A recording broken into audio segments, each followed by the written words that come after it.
আহত ও অসুস্থ প্রাণীদের চিকিৎসার খোঁজখবর নিতে রাজধানীর বনানীতে একটি প্রাণী চিকিৎসা ক্লিনিক পরিদর্শনে আসেন বিএনপি চেয়ারম্যান তারেক রহমান।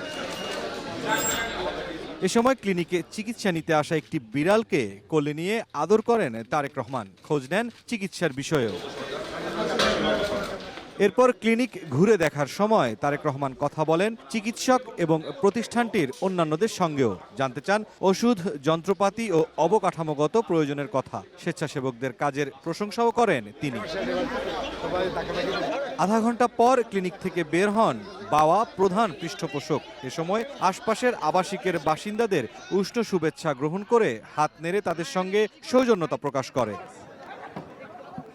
তারেক রহমান লন্ডনে থাকাকালীন কিভাবে পশু পাখিদের সেবা করতেন সে বিষয়ে জানান ওয়েলফেয়ারের আহ্বায়ক আদনান আজাদ। পুরো অফিস উনি ঘুরে দেখেছেন, আমাদের ক্লিনিক কিভাবে চলবে সেই ব্যাপারে পরামর্শ দিয়েছেন।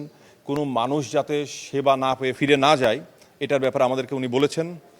ক্লিনিকটা সামনের দিকে কিভাবে ভালোভাবে কাজ করবে, মানুষকে সেবা দিতে পারবো, প্রাণীদের সেবা দিতে পারবো, এই ব্যাপারে উনি কিছু দিক নির্দেশনা দিয়েছেন। প্রাণীদের চিকিৎসা সেবা প্রত্যাশী নাগরিকরা মনে করেন মানবিক ও সহমর্মিতার রাজনীতির বার্তা দিতেই এই পরিদর্শন।